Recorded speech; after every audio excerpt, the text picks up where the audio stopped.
Bienvenue à tous chers amis internautes pour notre traditionnelle revue de presse sur Afrique Sport. Nous débutons ce numéro du jeudi 15 octobre 2020 en France avec l'équipe.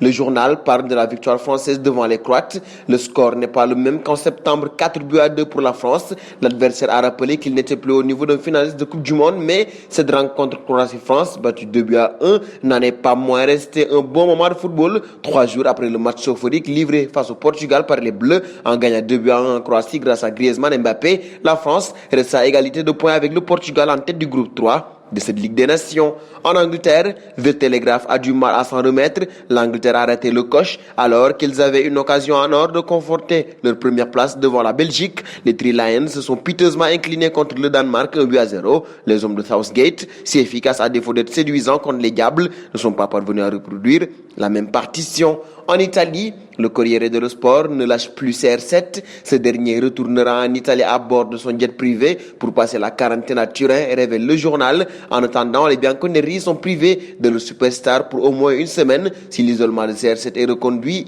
il pourrait même manquer le choc de Ligue des Champions contre Barcelone le 28 octobre. Pour pouvoir le convoquer, la Juventus devra envoyer à l'UEFA un document prouvant le test négatif du joueur 7 jours avant. Du côté de Tuttosport, on s'intéresse à l'équipe nationale italienne. Lancée par une réalisation de Lorenzo Pellegrini, l'Italie n'a finalement pas pu faire mieux qu'un nul face aux Pays-Bas ce mercredi soir à Bergame. Un résultat logique à l'issue d'un match plutôt rythmé qui fait néanmoins perdre à la Nazionale son statut de leader du groupe 1. Du côté de sport en Espagne, on révèle comment Koeman entame son mandat au Barça. Le FC Barcelone respire de nouveau entre les mains de Ronald Koeman. La formation catalane semble se redessiner un avenir décent. Sport indique même que le vestiaire adhère à la philosophie du tacticien néerlandais. Lionel Messi aurait été impressionné de ses nombreuses entrevues avec son nouvel entraîneur. Sa bonne vision du manager déteindrait directement sur les autres cracks des Blaugrana. L'ensemble des joueurs voudrait le voir poursuivre dans ce sens. Mundo Deportivo aborde le même sujet également. Le journal détaille la méthode Koeman en 5 étapes. D'abord, l'intensité mise dans le jeu, puis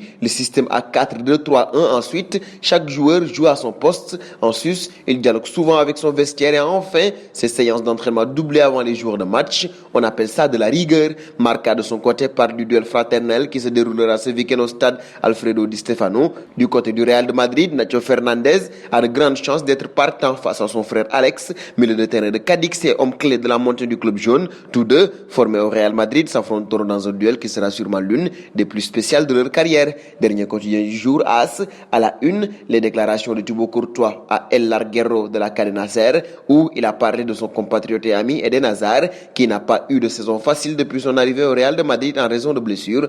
Courtois pense tout de même que Hazard va exploser à coup sûr. Et cette information met un terme à la revue de presse du jour, une revue de presse que vous retrouverez demain vendredi sur Afrique Sport.